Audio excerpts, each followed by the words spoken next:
glória dele. Eu gostaria também de agradecer os irmãos que estiveram orando por mim e por minha família, porque nós somos acometidos dessa virose, né?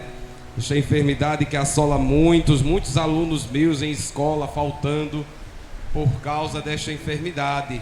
Mas o Senhor nos deu vitória e por isso estamos aqui de pé, glorificando o seu santo nome. Gostaria de compartilhar convosco uma palavra que se encontra no livro de Atos dos Apóstolos.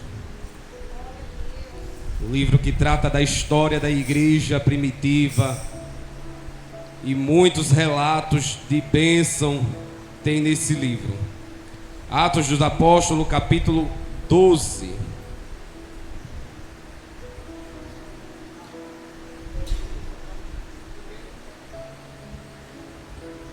Atos dos Apóstolos, capítulo 12.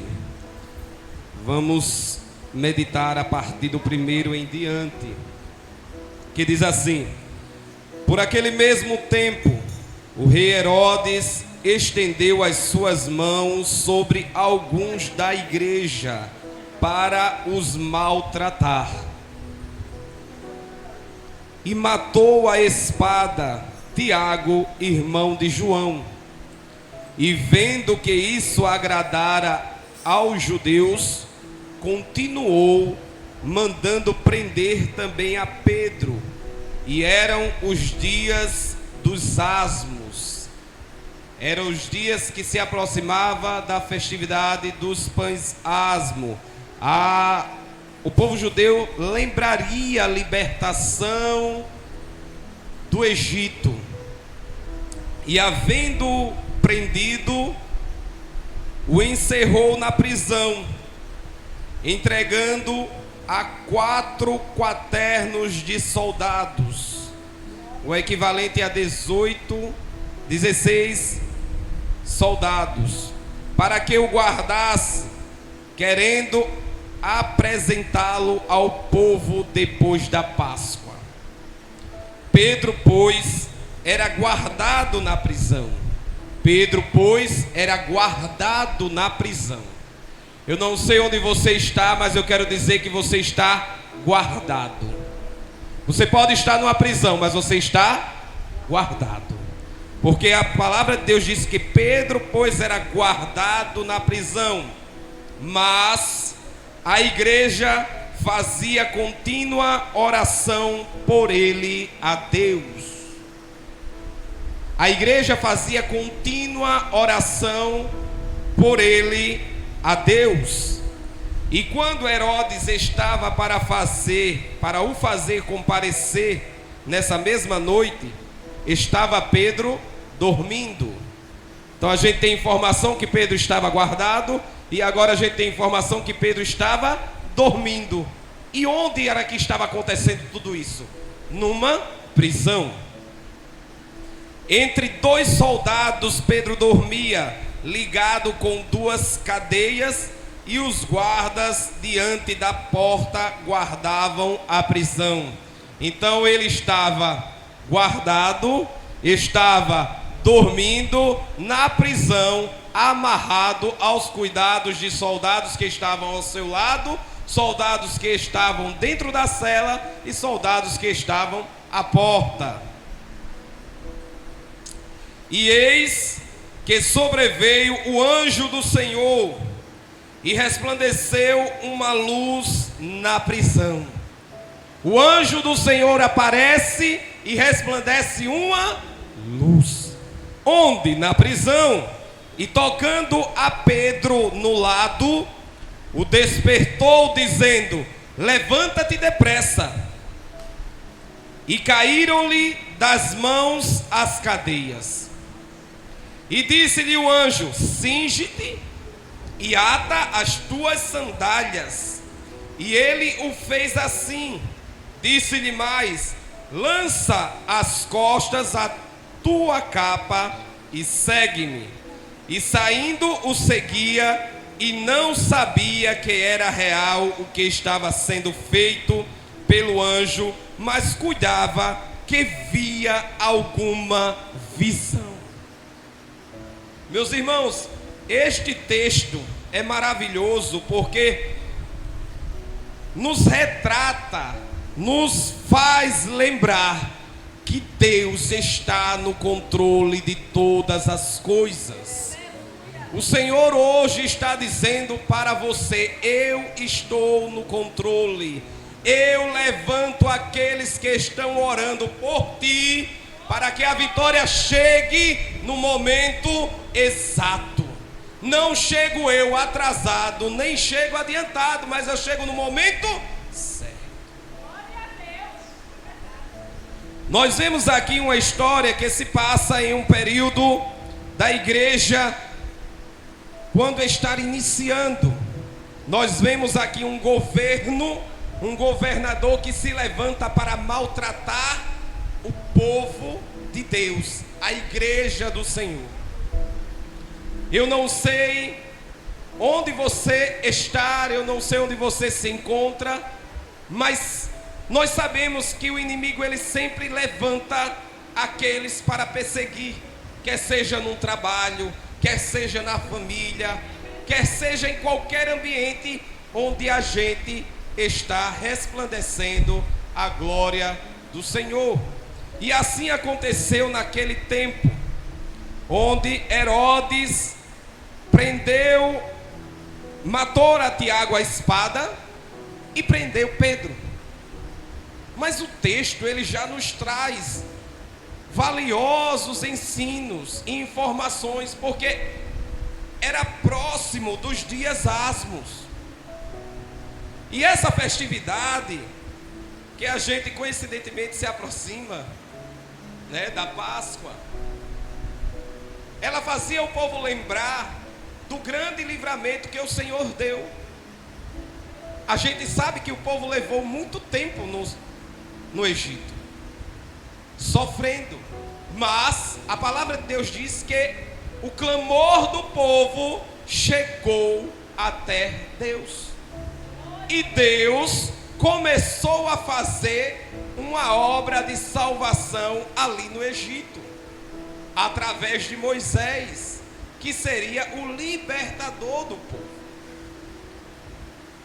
Às vezes a luta parece que não vai acabar. Às vezes a situação difícil parece que não tem tempo para terminar. Cada vez mais aperta, cada vez mais o inimigo oprime. E nesse contexto, Deus opera milagre no meio do seu povo, opera milagre na minha e na tua vida, porque Ele vai mostrando que não é pelas nossas forças, não é pelo nosso eu, que o milagre vai acontecer. O milagre acontece da parte de Deus, como Ele bem entende. E eu quero dizer que este processo que você está passando é um processo em que eu e você aprendemos da parte dele. Nós vemos os milagres, o cuidado, o carinho do Pai para conosco.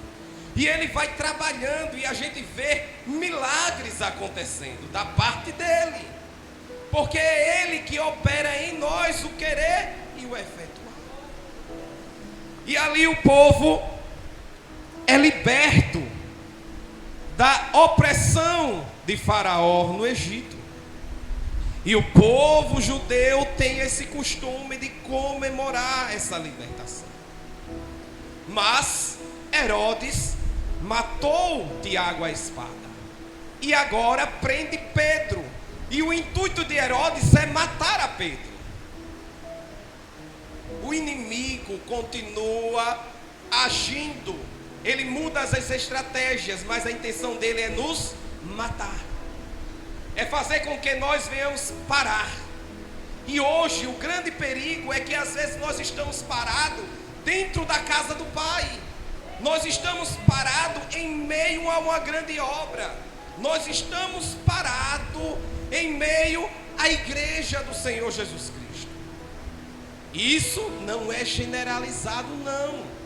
Mas esse é o modo operante do inimigo.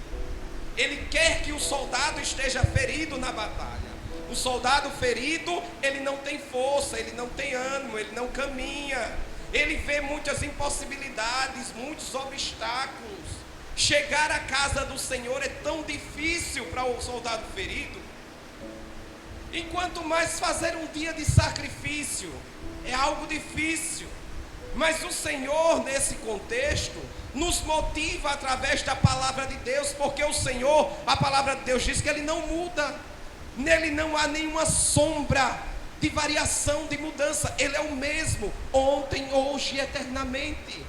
E isso nos dá garantia. Quais, irmão? Qual a garantia que isso nos dá? Que Ele vai agir, que Ele vai dar livramento, que Ele vai salvar, que Ele vai curar, que Ele vai transformar, que esse tempo, essa fase, ela vai passar.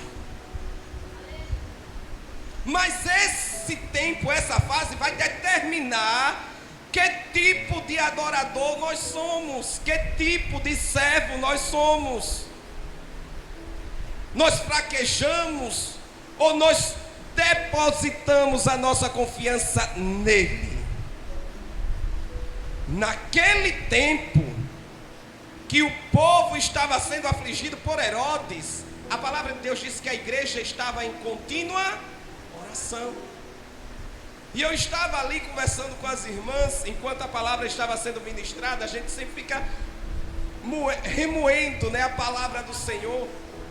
E eu disse a elas: olha, eu fui acordado hoje por um versículo da parte do Senhor, que se encontra em Filipenses 4:6, que dizia assim: olha, não andes ansioso com coisa alguma, antes, em tudo, sejam os vossos pedidos, antes, em tudo, sejam os vossos pedidos conhecidos diante de Deus, conhecidos diante de Deus.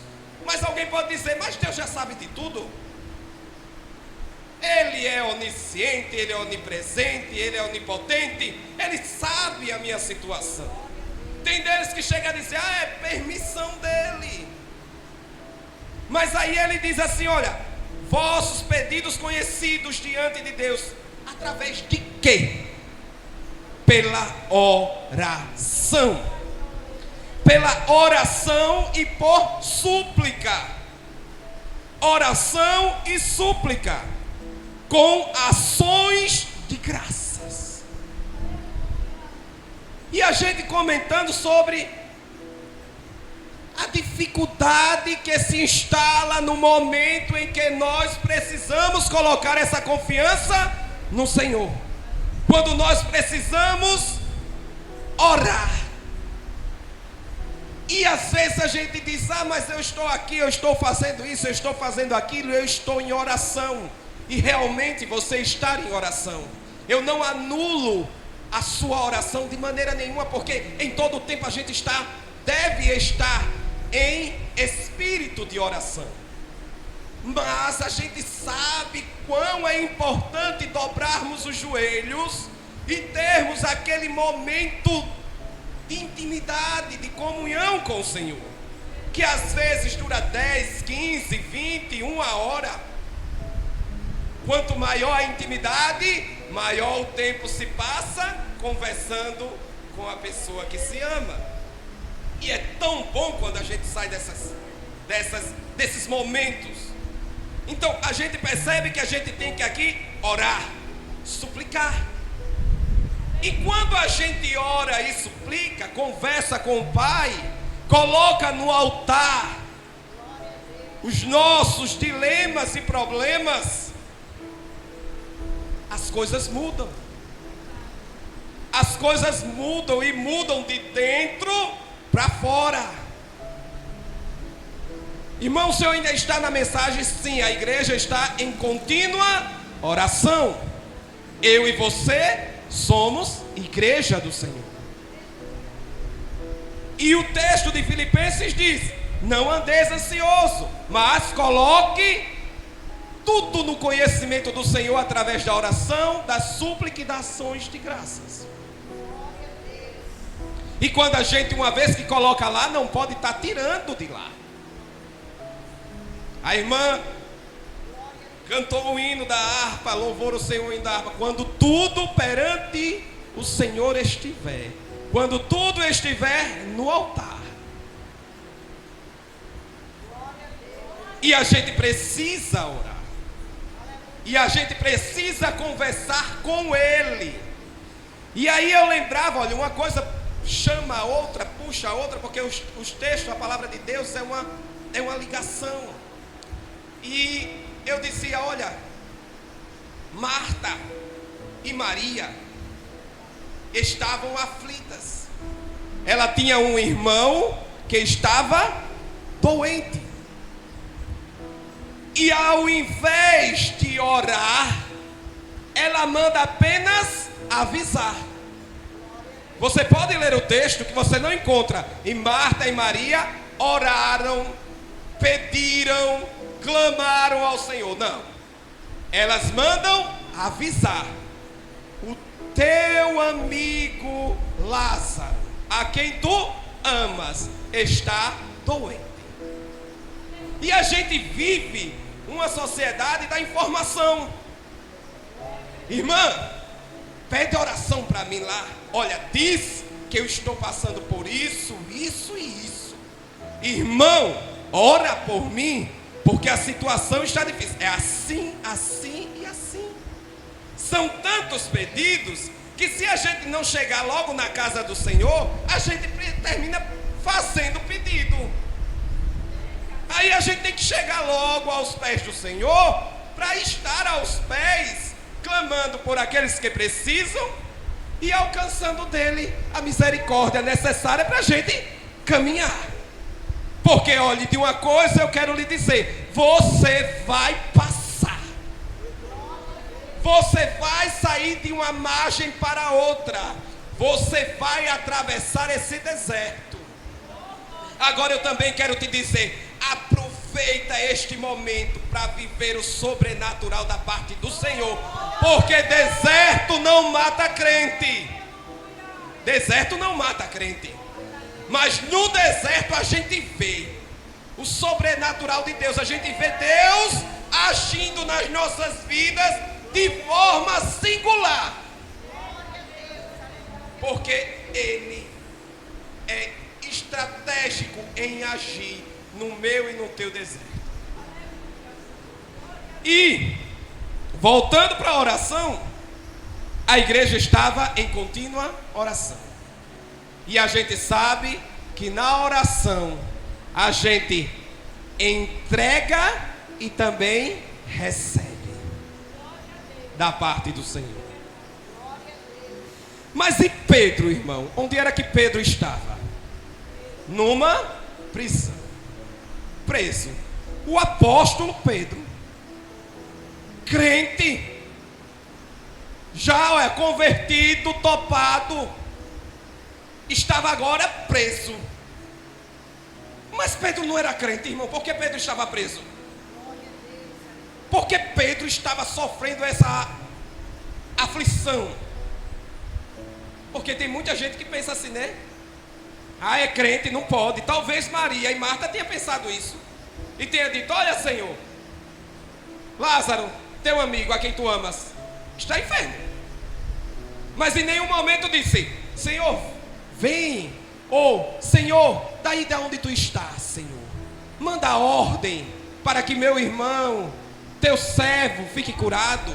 Não, avisou apenas. E aí o Senhor fica sabendo da informação e depois chama os seus discípulos e diz: vamos até Lázaro, porque Lázaro dorme.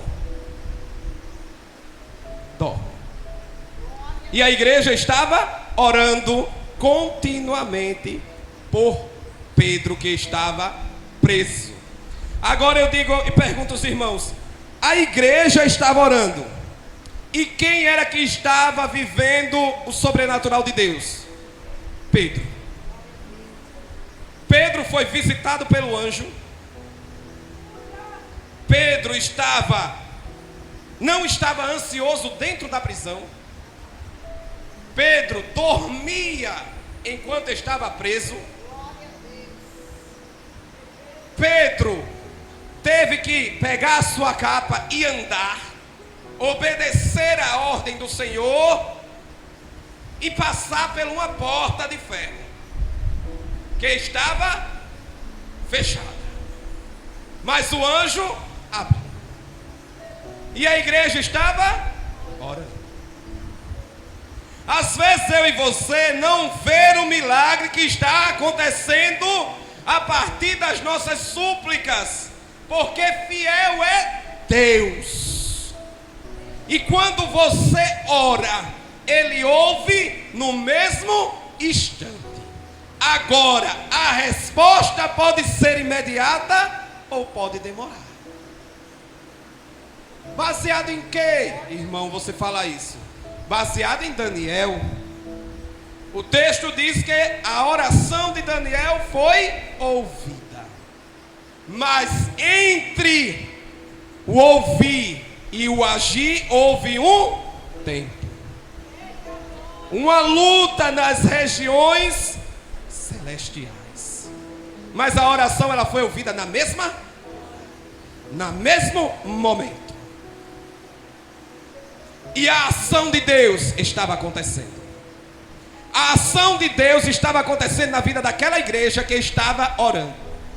E hoje Deus está dizendo: a ação da minha parte está acontecendo todos os dias. Enquanto você vier aqui sexta-feira, entregar o seu sacrifício, fazer o seu momento com Deus, eu estou agindo, assim diz o Senhor. Mas nós às vezes não vemos o agir de Deus. E por que, irmão, nós não vemos o agir de Deus? Porque às vezes nós queremos que Deus haja do nosso jeito. E Deus, Ele nunca age do meu e do teu jeito. Ele sempre age do jeito dele. Pode olhar a palavra de Deus, que Deus sempre agiu na contramão do homem. E às vezes a gente está dentro da igreja, às vezes a gente chega em casa e recebe uma nota: eita, Deus está fazendo, porque vai fazer isso e isso e isso. E não é dessa forma que tu está pensando. É da forma dele. É da forma dele. Às vezes a situação até piora. E Deus está lá olhando a minha e a tua ação a reação diante da ação. E Ele dizendo: eu estou no controle. Eu estou agindo. Agora tem oração que é rápida, né? Tem oração, já foi falado aqui. A mulher do fluxo de sangue. A mulher do fluxo de sangue, ela saiu, ela correu. E ela disse: se tão somente eu tocar. Eu fico, irmã Érica, pensando. Eu estava refletindo nesse texto semana passada a respeito de tamanho de fé. Tamanho de fé. Existe fé pequena? Existe. Existe fé grande? Existe. Mas o importante é você ter fé. Porque na fé pequena Deus vai agir, na fé grande Deus vai agir. Já foi falado aqui de Jairo e da mulher do fluxo de sangue. Jairo chegou e disse: Senhor, vai na minha casa, impõe as mãos sobre a minha filha e certamente ela ficará curada. A mulher do fluxo de sangue pensou: se tão somente eu tocar, eu serei curada. Mas Jairo podia chegar diante de Jesus e clamar, e ela não podia chegar diante de Jesus e tocar. Mas a fé dela foi tamanha que fez ela pensar: se tão somente eu tocar. E ela cria, irmã Sandra, uma estratégia que ninguém havia feito. Ninguém havia tocado, irmã Quitéria, em Jesus até então. Jesus colocava as mãos. Ninguém tinha tocado em Jesus e ficado curado. Mas aquela mulher, Deus gerou dentro dela uma fé que ela pensou: se tão somente eu tocar. E aí ela sai e toca nas vestes, não era no corpo. E aquela mulher vai e toca. E aquela mulher passa na frente de Jairo e recebe a bênção dela. Ela passou na frente de Jairo. Ela alcançou a fé dela primeiro. A fé dela foi tamanha que ela alcançou primeiro. E irmãos, é tão o sentimento daquele que vê a bênção sendo alcançada primeiro. Você está aqui às vezes 10 anos, orando, pedindo, clamando, aí de repente chega alguém com menos de um ano e alcança a bênção, e você olha assim e diz: mas Senhor, eu estou aqui há tanto tempo.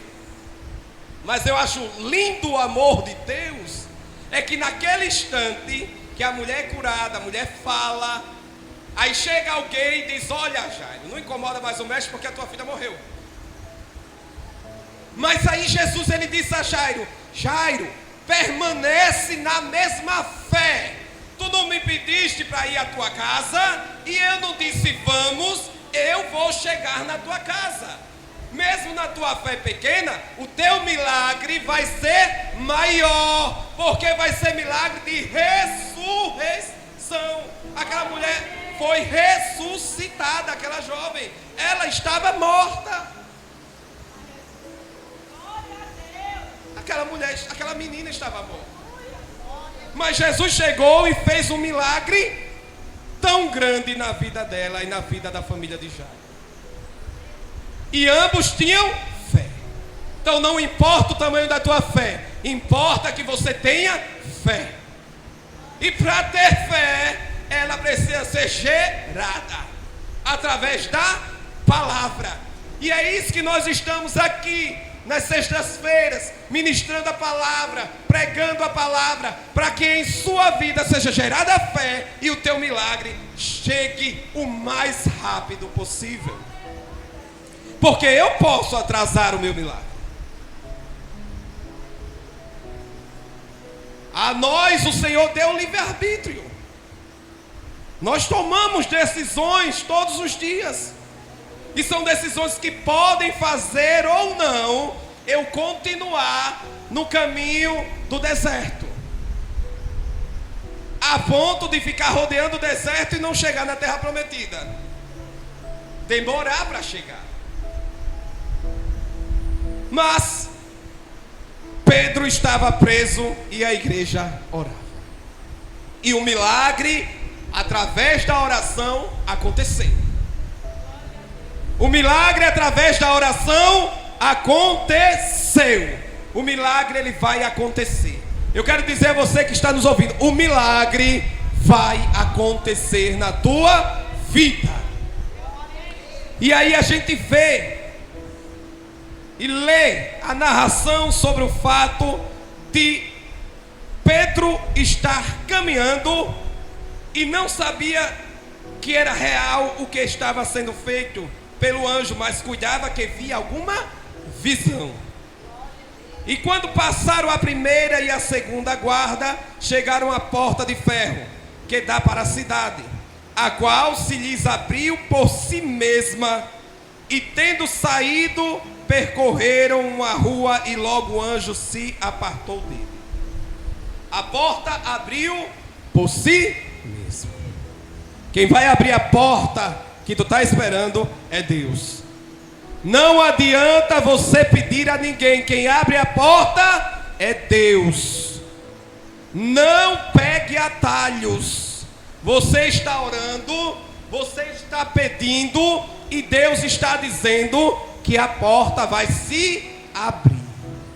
E é Ele que vai fazer o sobrenatural acontecer, através da tua fé. Ezequiel foi levado ao vale. Deus dizia a Ezequiel o que ele tinha que dizer. Mas enquanto Deus dizia, as coisas não aconteciam.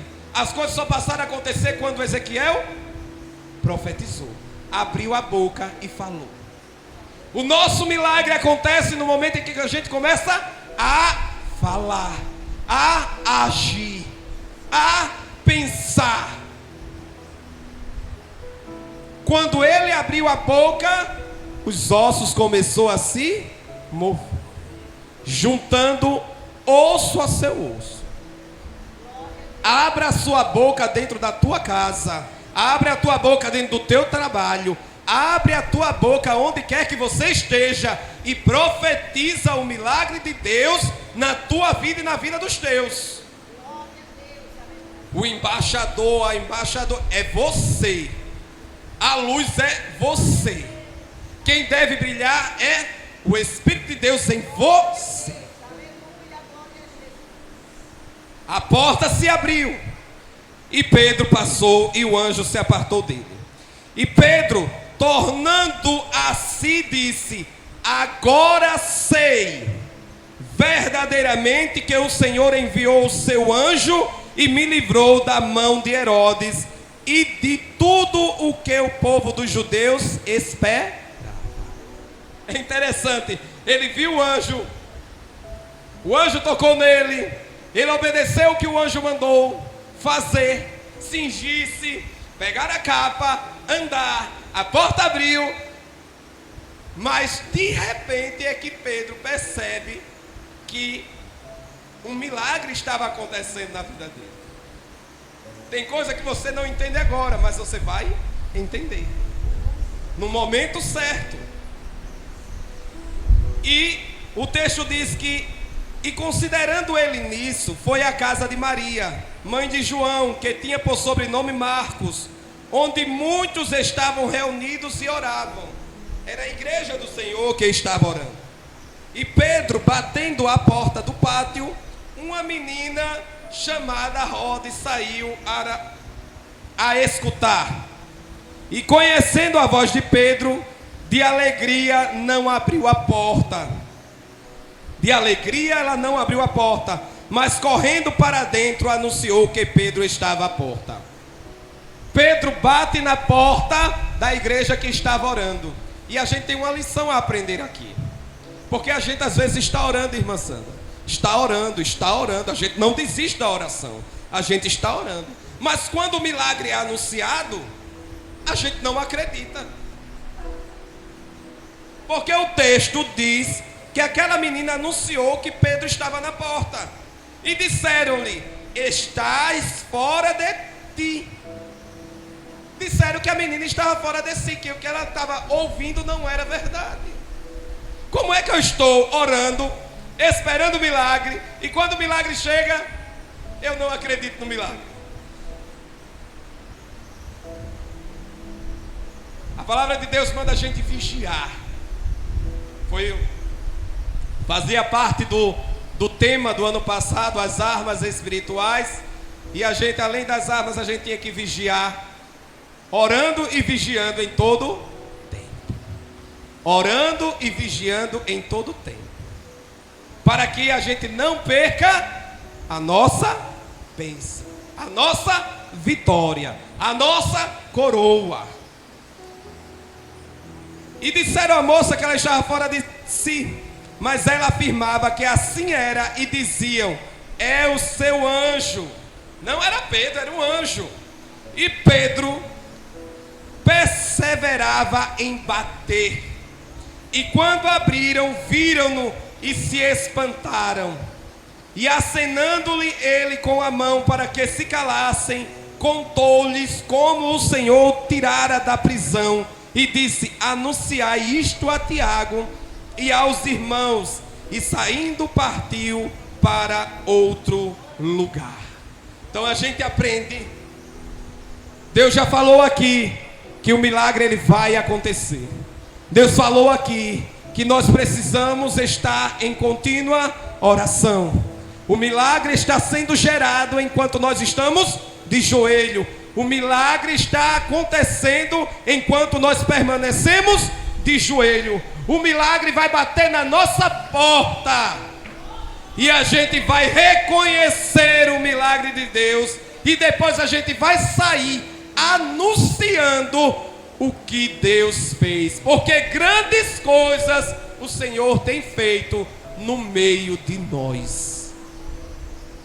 Para finalizar essa reflexão, eu gostaria de fazer um clamor. Você que está aqui conosco,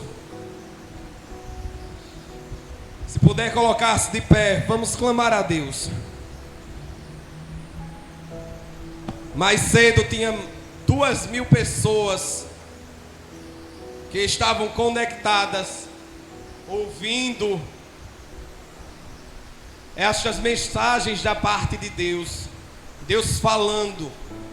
E a gente sabe que quando a gente se levanta para fazer a vontade de Deus, o inimigo ele é incansável para nos fazer parar e desistir e desanimar. E eu louvo ao Senhor que Deus tem falado aos nossos corações em todo o momento que nós estamos aqui. E eu quero clamar a Deus por nossos familiares e por aqueles que estão online. Tem pessoas que estão online, que nas oportunidades estão na casa do Senhor, estão buscando, estão de joelho. Mas tem muitos que estão online, que chegam e conectam porque estão necessitados, precisando de um milagre urgente da parte de Deus. Uma palavra de conforto, uma palavra de ânimo, uma palavra que tire da mente o desejo de morrer, que tire da mente o complexo de inferioridade, que tire da mente esse pensamento de que essa doença é para a morte, porque essa doença era para a glória de Deus. Deus vai curar você nesta manhã, nesta tarde. Deus vai mostrar a ti o real plano que Ele tem na tua vida. Porque os pensamentos de Deus são de paz, são de alegrias, são de coisas maravilhosas que a nossa mente e os nossos olhos não conseguem visualizar nem pensar. E Deus vai fazer, porque maior é o que está conosco do que o que está no mundo. Amém? Maravilhoso Deus, grandioso Pai, neste momento, Senhor, nós estamos aqui, Senhor, com o coração agradecido, Senhor. Oh, Pai amado, agradecido a Ti porque Tu tens falado conosco, Tu tens nos motivado, Tu tens, Senhor, nos amado, Senhor, dia a dia, oh Pai amado. Tem nos mostrado, Senhor, os Teus planos. E nós estamos aqui de pé para a glória do Teu nome. Senhor Deus, queremos Te apresentar neste momento aqueles, ó Pai, que estão caídos, que estão feridos, que estão desanimados, que estão, Senhor Jesus Cristo, sendo afligidos, Senhor, por pensamento de morte, Senhor, pensamentos maus, ó Pai amado. Espírito Santo de Deus, assim como Tu agiste na vida de Pedro, visitando, Senhor, numa cela, numa cadeia, ó Pai amado, eu Te peço, Senhor, visita esta mulher, este homem, Senhor, este ancião, esta anciã, Senhor, a sua residência, onde quer que ela esteja, ó Pai, neste momento, ó Senhor Deus. Visita a mente dela, Senhor. Coloca a Tua semente dentro da mente dela, Senhor. Faz germinar, Senhor, no coração dele e dela, ó Pai amado. E cria fortaleza, Senhor, para que o inimigo não tome esta semente. Ó Deus amado, Senhor. Eu, Senhor Jesus.